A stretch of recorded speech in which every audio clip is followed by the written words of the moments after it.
Bem, sejam bem-vindos ao nosso curso de Introdução à Neuroanatomia.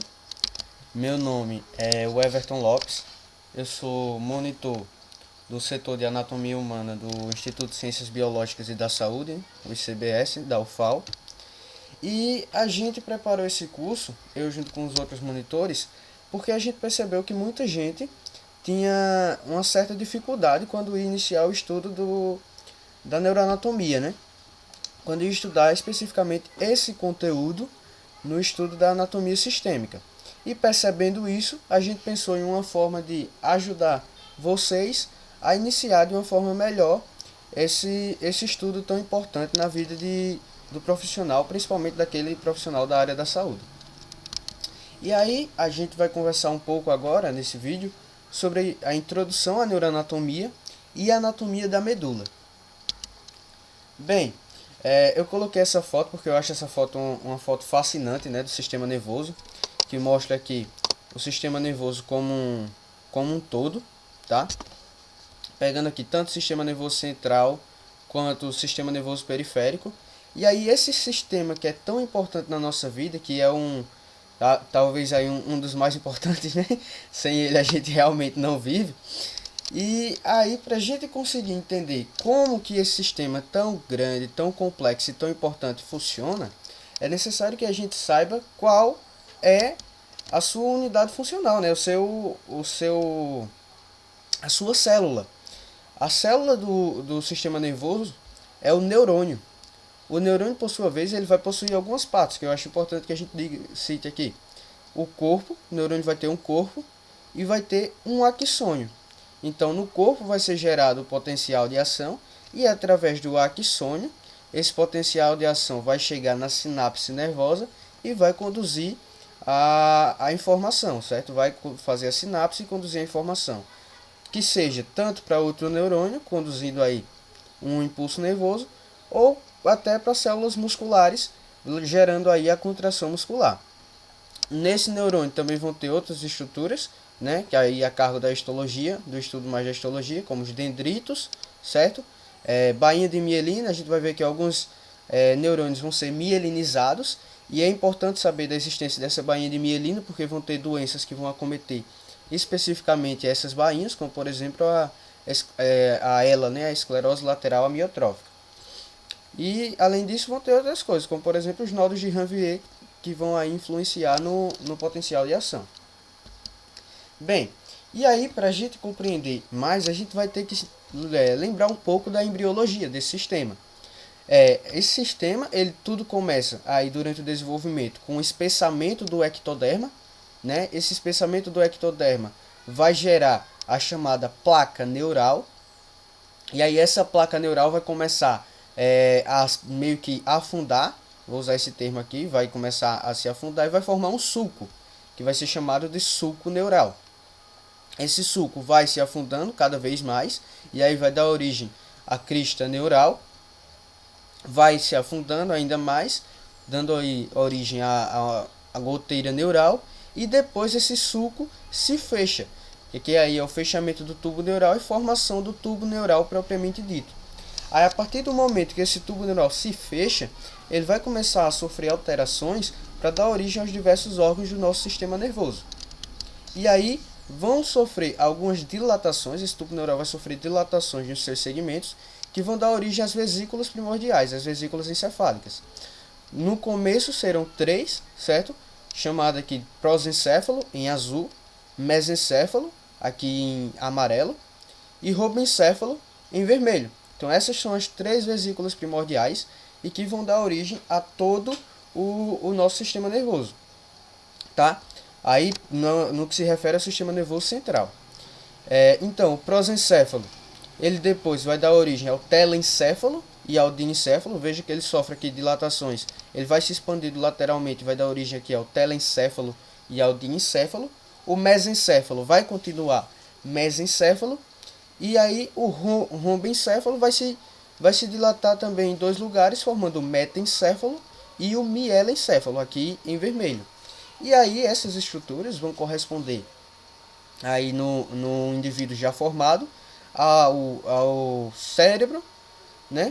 ao tronco encefálico, ao cerebelo, cada um vai ter sua correspondência. Por exemplo, o prosencéfalo aqui a gente viu que ele vai dar origem ao córtex, ao corpo caloso, ao tálamo, certo? Ao hipotálamo. O mesencéfalo vai continuar sendo chamado mesencéfalo, né? Aí ele não muda. E o romboencéfalo vai dar origem aí à ponte, ao bulbo e ao cerebelo. E aí, para que a gente entenda o estudo da neuroanatomia, você vai ver que vai ser utilizados alguns termos.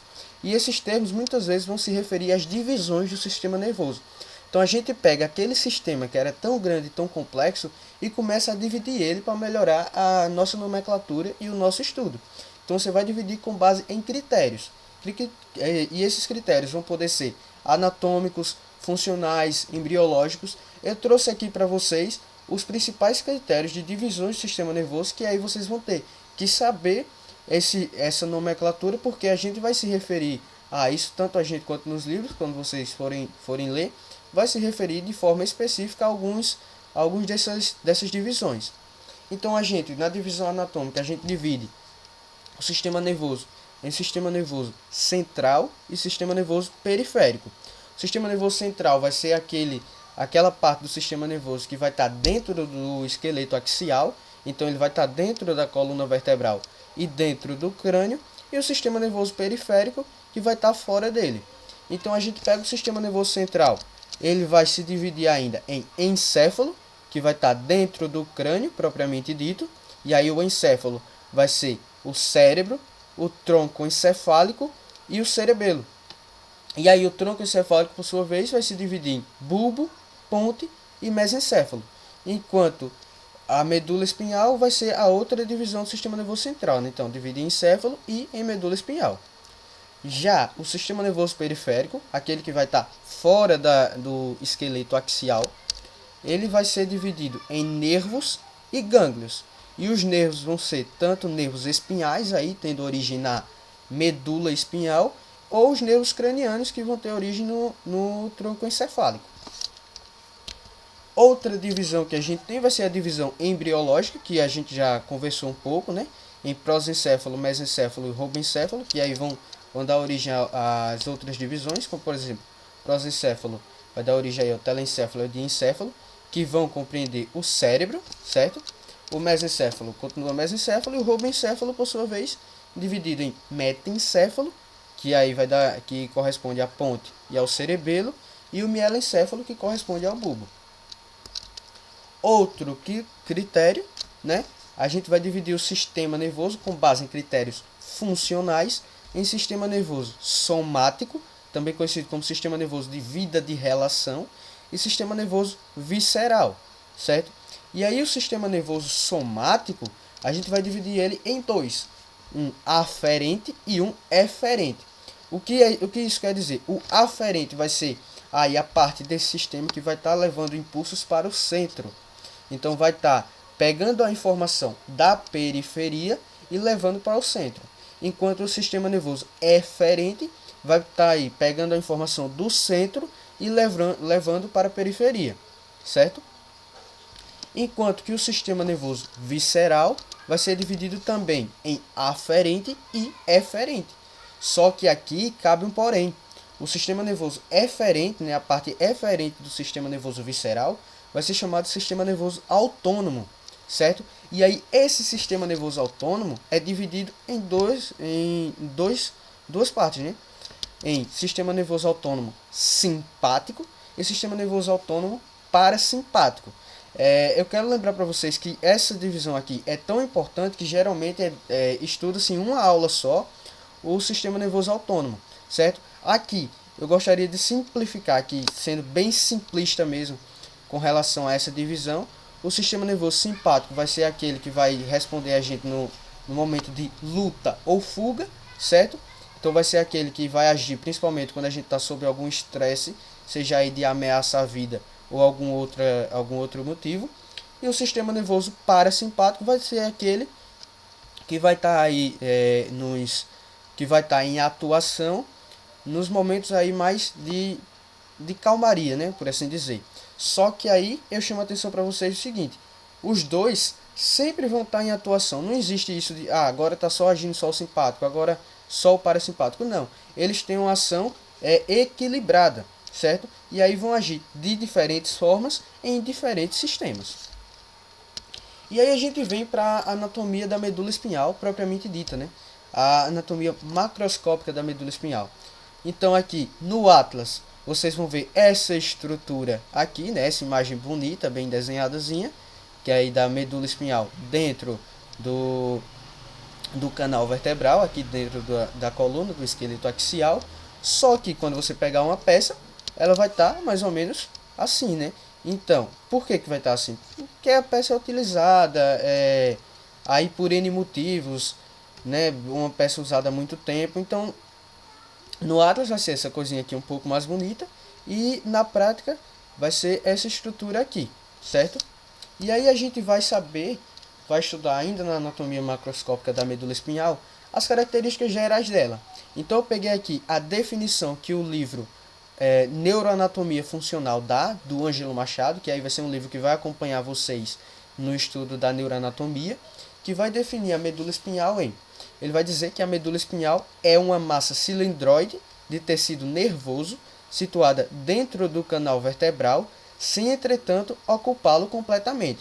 Então, é o tecido nervoso que está dentro da coluna vertebral e não vai ocupar a coluna vertebral por inteiro.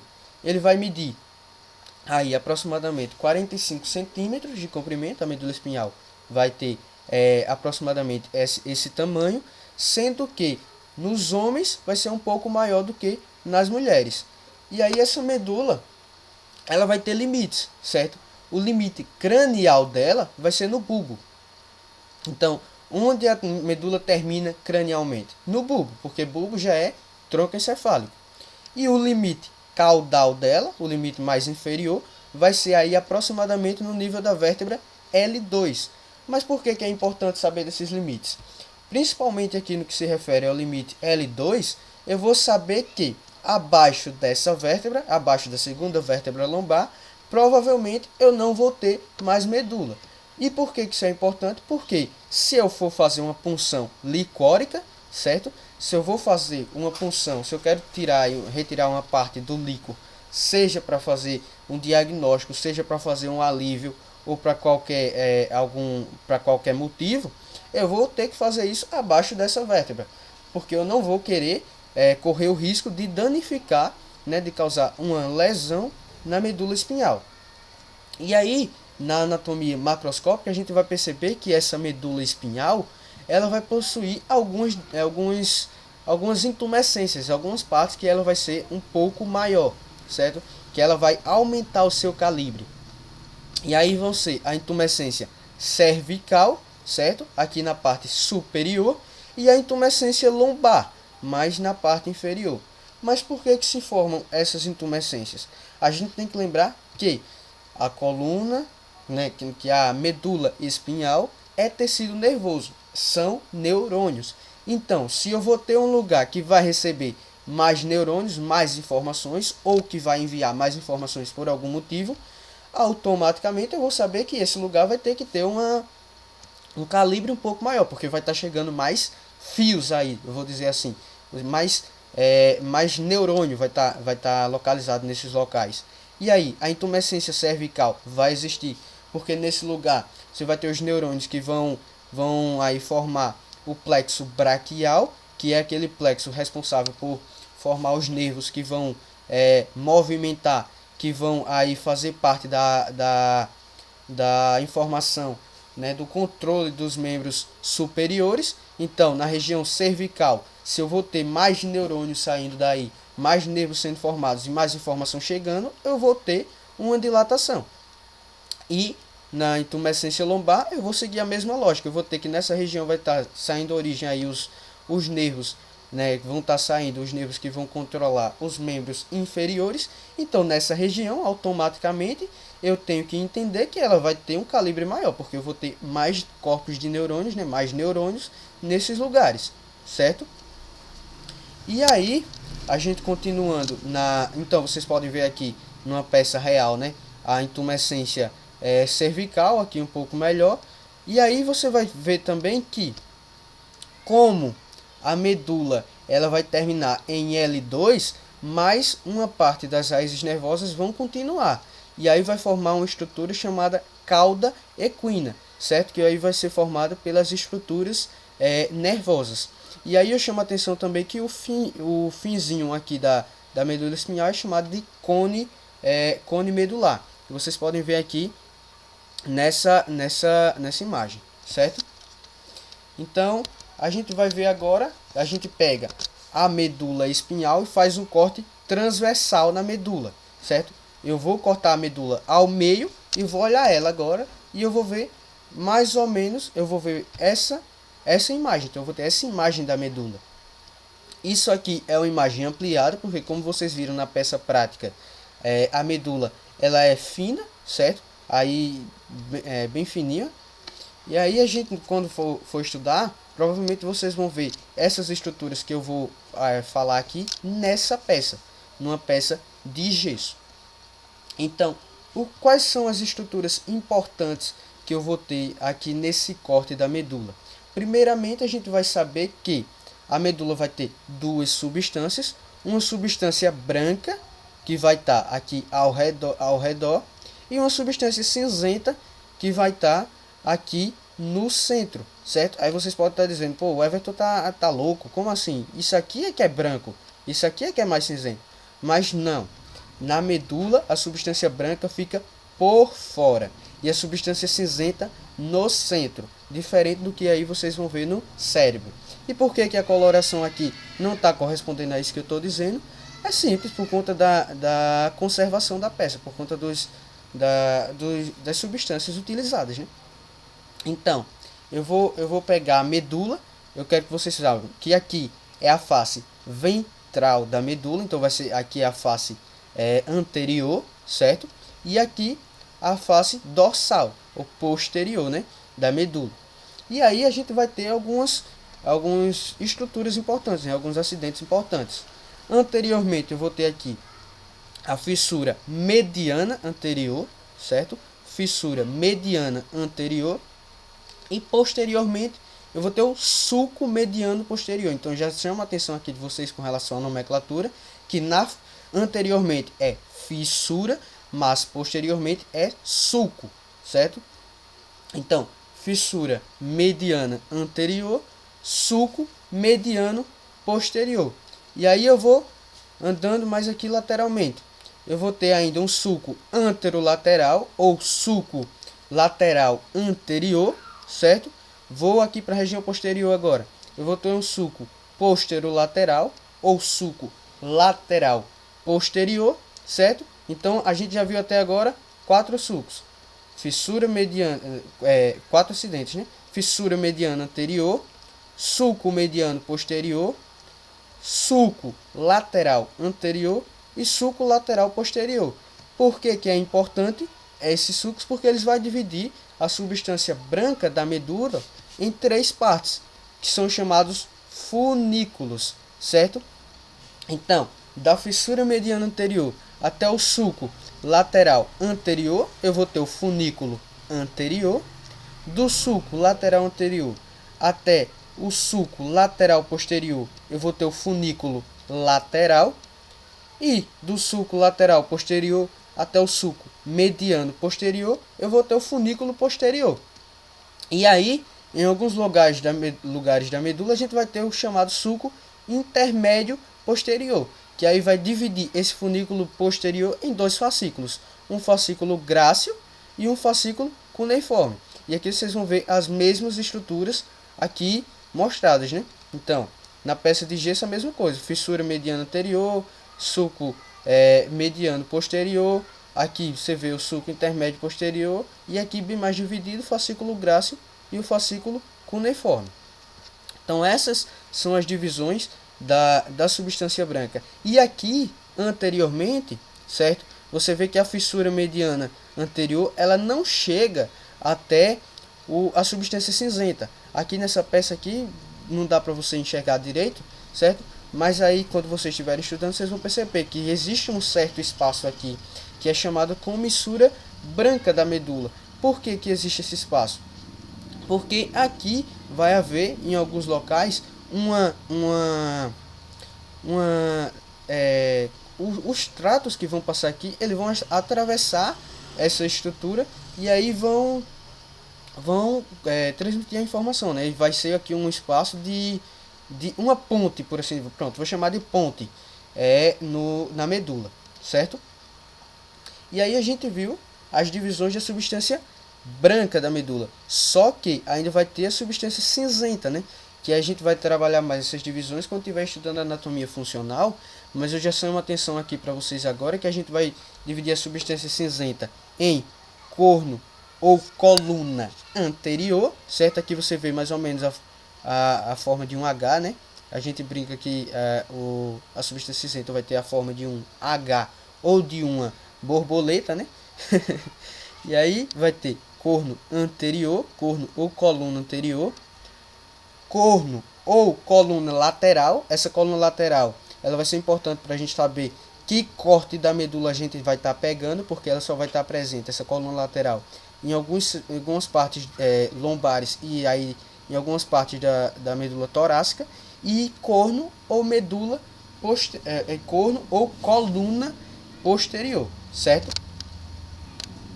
E aí, como eu falei, a medula espinhal ela vai ter diferentes formações, vai ter diferentes conformações, diferentes morfologias de acordo com o seu segmento, né?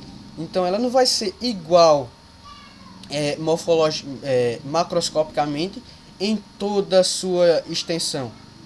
Você pode inclusive saber que corte da medula eu vou estar pegando, né, que parte da medula eu estou olhando, de acordo com a conformação da sua estrutura. Então, eu estou vendo aqui que a medula cervical ela é um pouco mais achatada antero-posteriormente.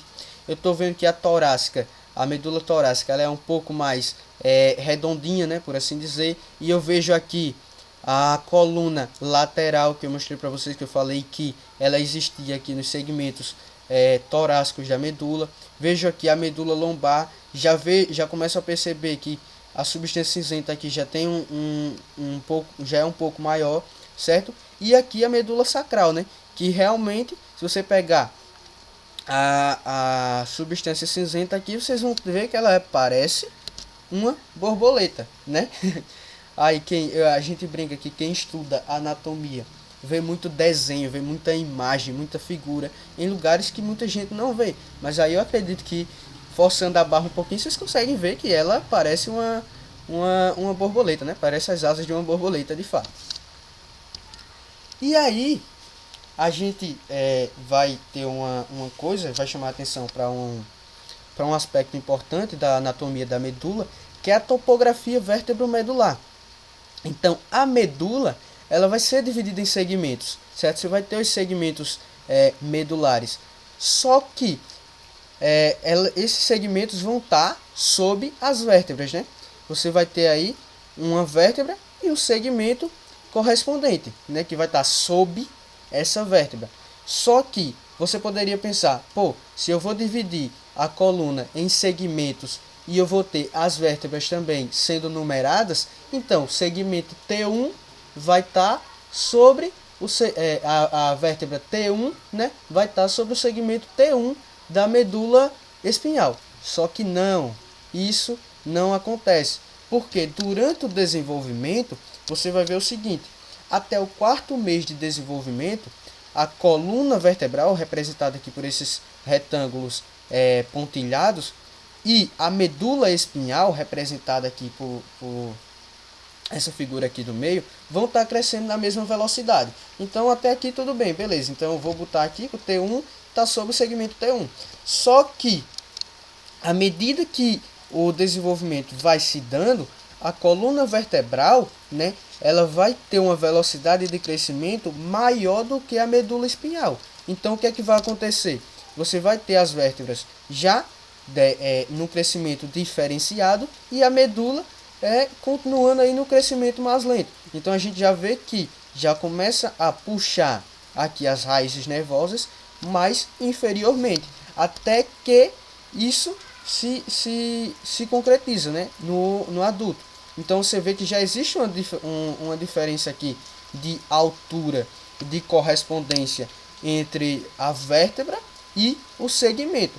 Isso é tão importante que aí na parte mais inferior da medula, na parte mais inferior desse sistema, a gente vai ter a formação de uma estrutura chamada cauda equina, que eu já falei anteriormente, né? Por quê? Porque essa coluna vertebral vai crescer tanto que vai arrastar essas raízes nervosas para baixo, formando uma estrutura chamada de cauda equina. Aqui, ó, você cresce, as raízes, o nervo vai ter que estar saindo aí pelos forames, né? Vai ter que continuar saindo aí entre as vértebras. Só que como a coluna cresceu mais, essa raiz nervosa é esticada. E aí, a gente na anatomia macroscópica da medula ainda tem que lembrar que essa medula ela vai estar envolvida por algumas estruturas, né? Ela vai ter que estar protegida. O sistema nervoso é um sistema de imensa importância na vida da gente. Então ele vai ter que estar bem protegido. Ele vai ter que ter algumas capas protegendo ele. E essas capas que vão estar protegendo aí o nosso sistema nervoso são as chamadas meninges, né? Acredito que todo mundo aí já ouviu falar nas doenças chamadas, né, na meningite, certo? Que seria aí uma inflamação da meninge. Só que aqui a gente lembra que, nesse caso, a gente está estudando aqui ela na medula. Então a medula ela é envolta por meninges, que vão ser 3 meninges. Aqui a gente começa estudando de superficial, né, e vai aprofundando, né? E a gente vê aqui a dura mater, né? A primeira meninge que a gente vê quando vai começar esse estudo, certo? Depois da dura mater, a aracnoide, certo? E colada com o tecido nervoso, aqui circundando o tecido nervoso, a pia mater. Então a gente vai ter essas 3 meninges.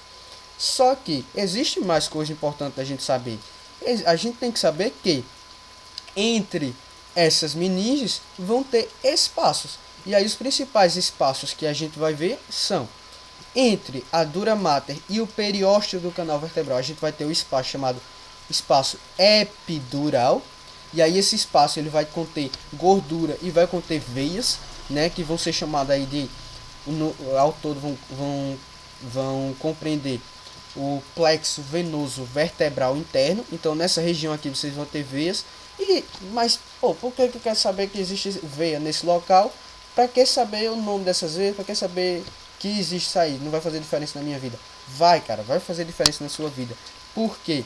Você vai ter que essas veias são veias avalvulares. Então essas veias não vão ter válvulas e vai ter comunicação com as veias do abdômen. E o que isso significa? Significa que alguns acometimentos do abdômen vão influenciar vão poder acometer aqui o sistema nervoso devido a essa comunicação. E aí vou dar um exemplo aqui, a extossomose, né? Todo quem é do interior aí já ouviu falar na chamada barriga d'água, né? Que aí é um aspecto clínico que pode acontecer na extossomose. Então, o parasita, ele pode, através das veias, migrar e acabar, através desse plexo venoso vertebral interno, atingindo o sistema nervoso, certo? E aí a gente continua nos espaços.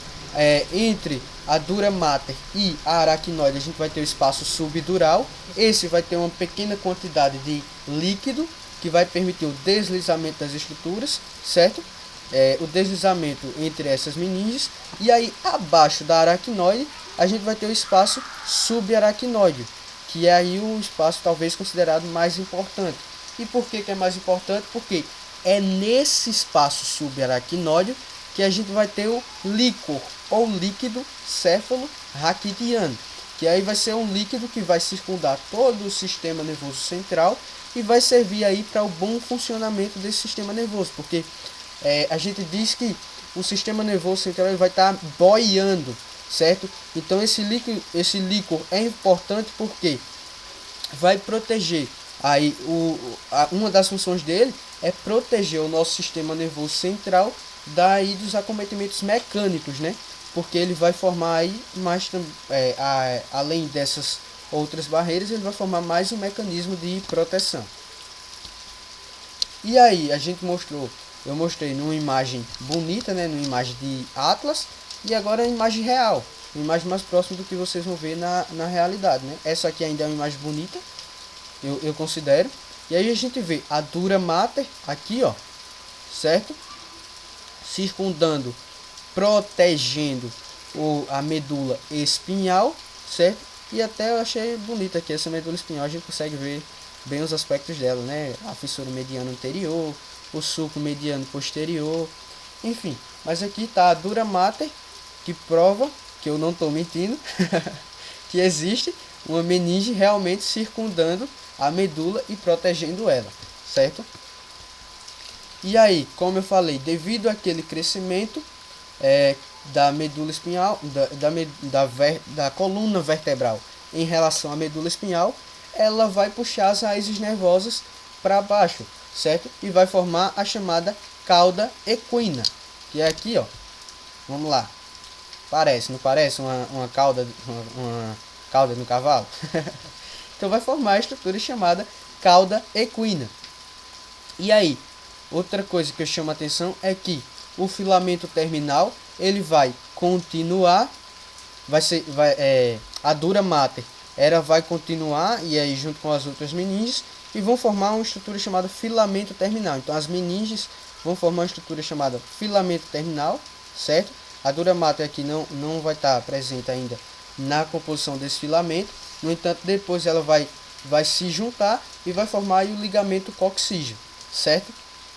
Então, esse filamento terminal vai estar aqui nessa região, no próximo à chamada cauda equina. Vocês, quando estiverem estudando na prática, vão conseguir diferenciar as raízes nervosas desse filamento por conta da coloração.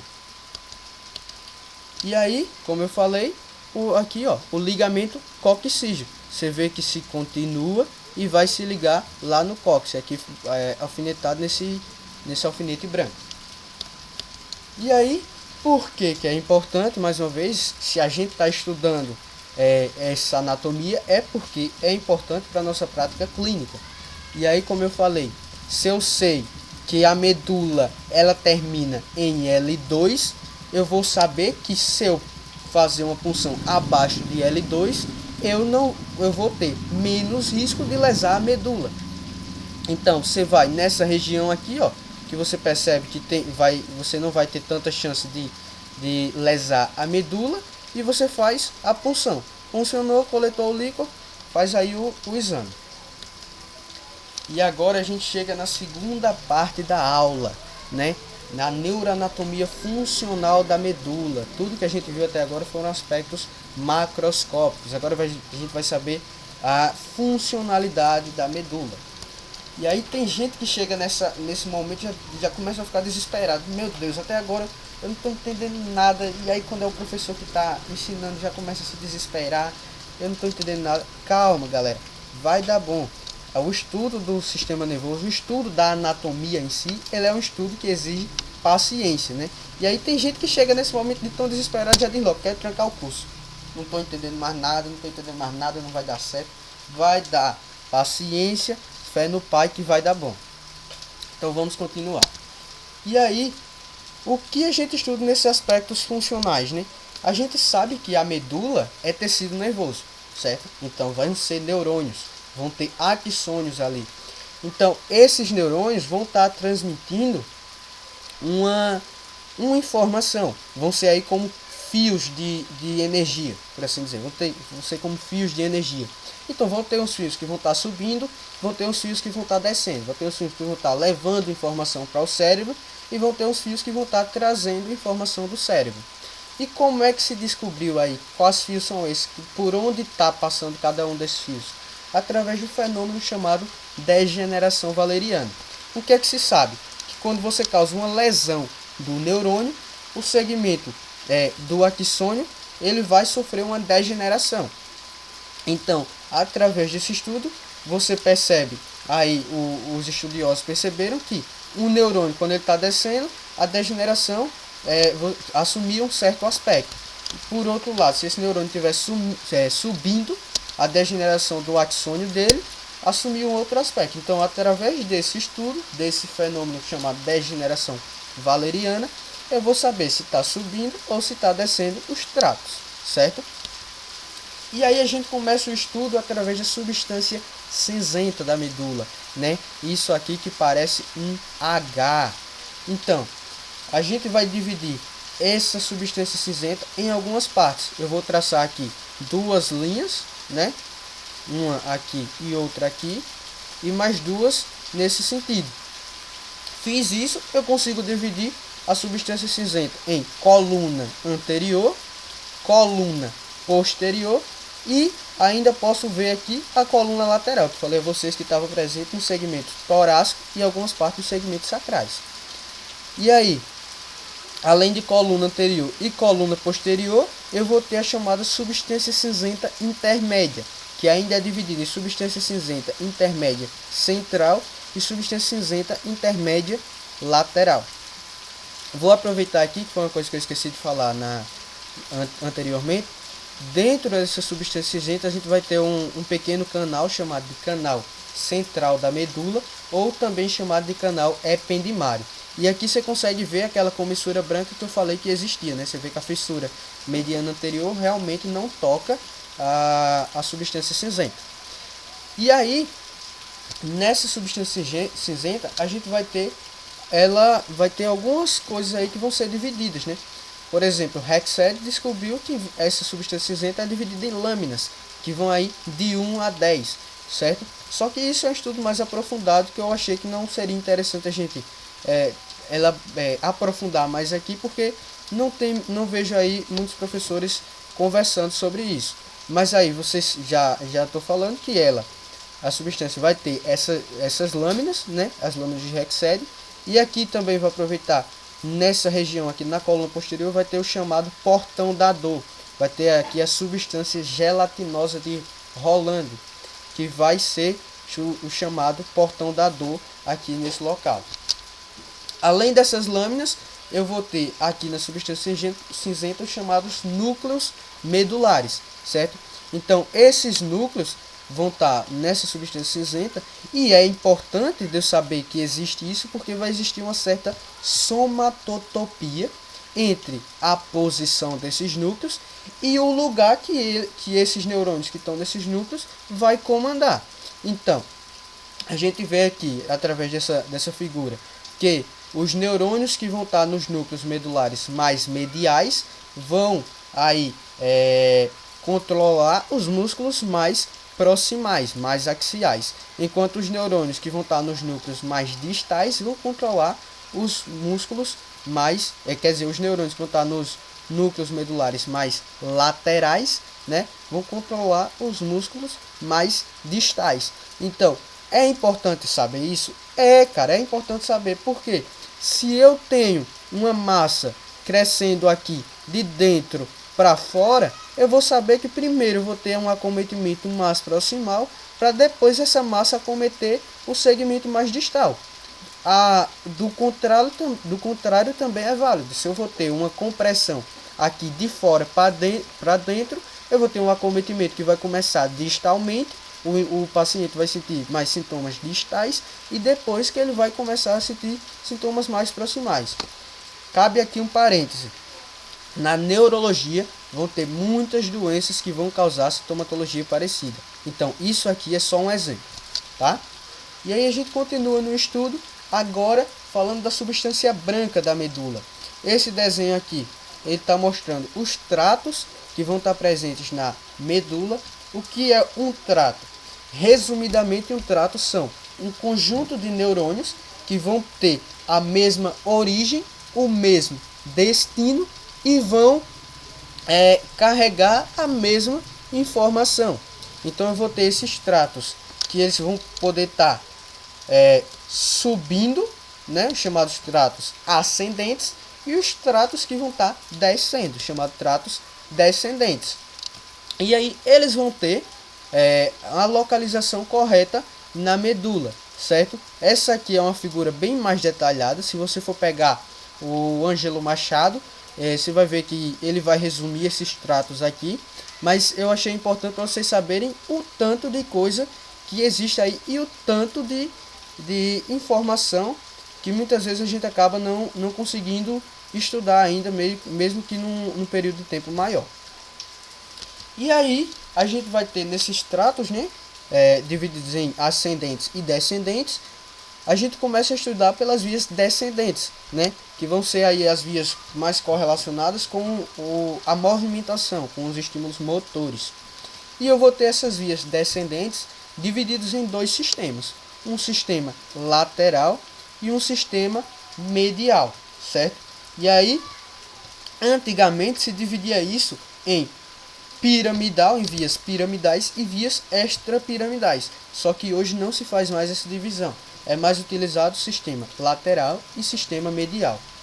Então, no sistema lateral, eu vou ter o trato córtico espinhal lateral e o trato rubro-espinhal, que vão controlar aí a musculatura voluntária distal, que vai ser responsável pelo controle dos músculos mais distais, certo?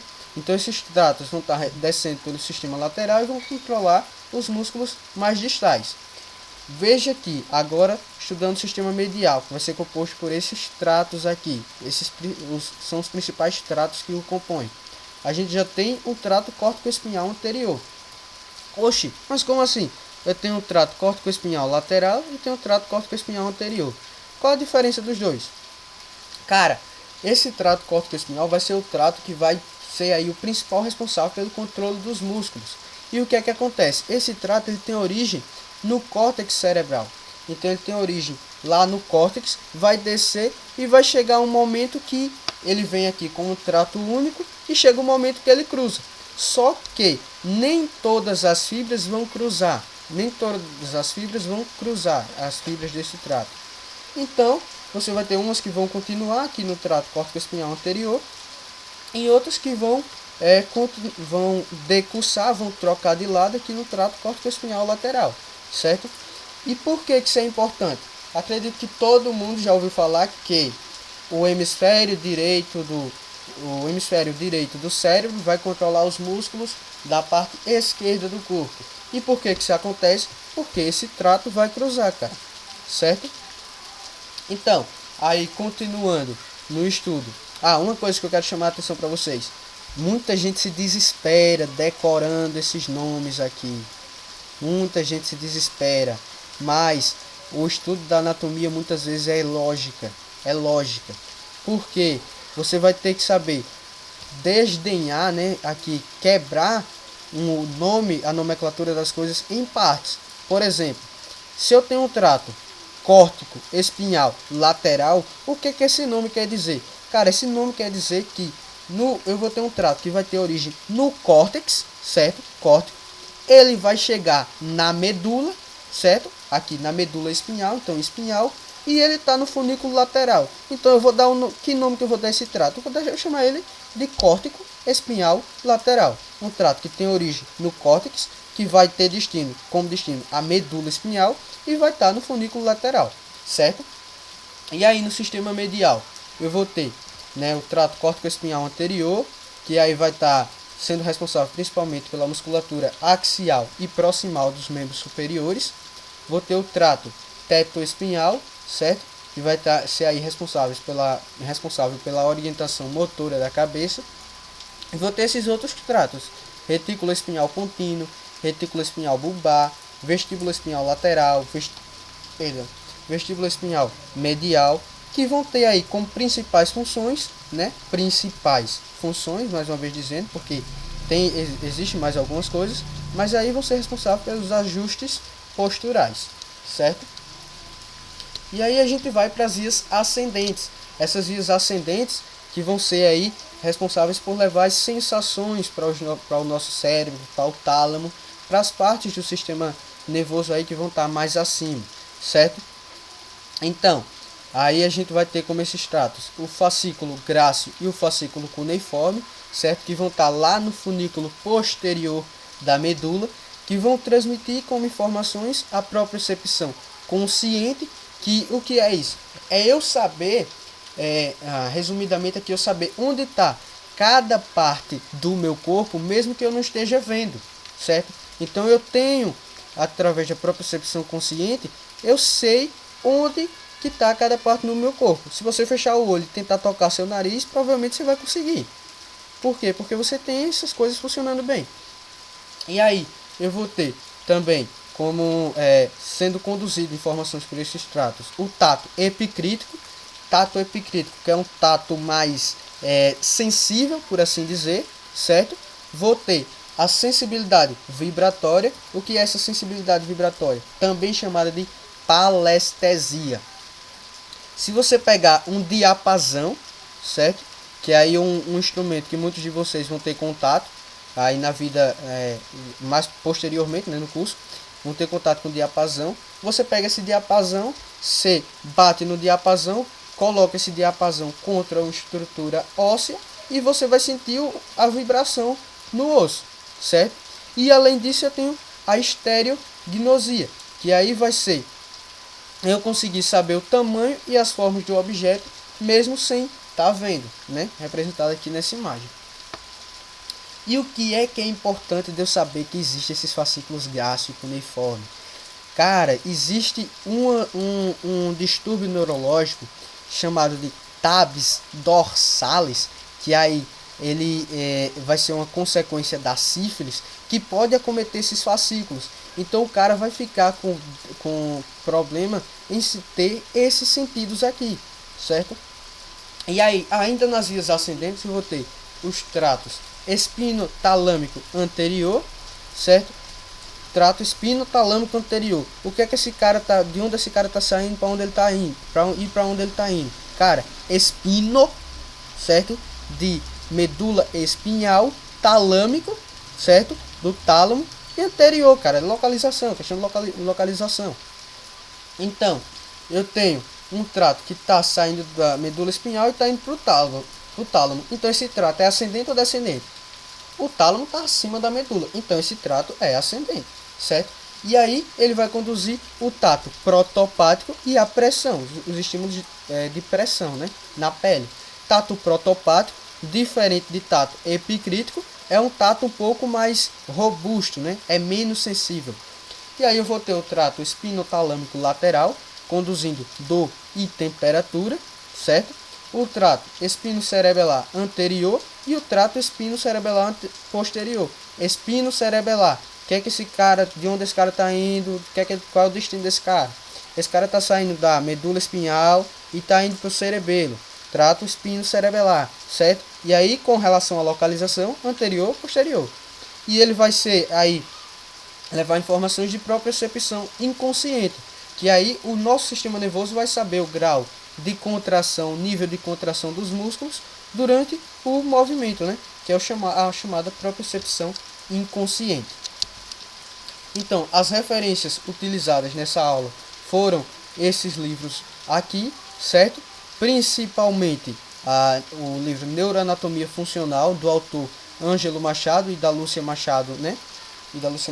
O Ângelo Machado, que infelizmente veio a óbito no início desse ano, mas que deixou um grande legado no estudo da neuroanatomia, certo? E aí, mas esse livro, né, tem muita gente que tem trauma com ele, né, mas que não vai ser o caso de vocês. Vocês vão se preparar e vai dar tudo certo. E aí, eu deixo uma frase para vocês refletirem, que aí é um trecho da música Se Pergunte Agora, da banda Fulô de Mandacaru, que é uma banda de forró que eu gosto muito. E aí nessa música ele fala: ser desafiado na vida é sempre normal, ser um derrotado da vida é opcional. Então, a todo momento da nossa vida a gente vai estar enfrentando desafios, a vida vai propor esses desafios pra gente. Mas a gente se derrotar, né? A gente ser derrotado diante desses desafios é uma opção da gente. Então, vamos lutar, cara. Durante o curso vai ter muitas coisas que vão te desafiar, que vão te deixar para baixo, mas fé no Pai que vai dar bom. E aí, meus contatos, né, estão aqui, para caso vocês tenham dúvidas, sugestões, comentários, enfim. Aí vocês podem estar em contato comigo. E a próxima aula, que é anatomia do tronco encefálico. Então, eu agradeço a vocês por ter se inscrito no nosso curso e espero que ajude, certo? Se esse curso ajudar uma pessoa, eu já vou estar satisfeito de ter feito ele, porque aí já vai ser um profissional da saúde bem preparado. Então, Que dê tudo bom aí pra vocês. Um abraço. Até a próxima aula.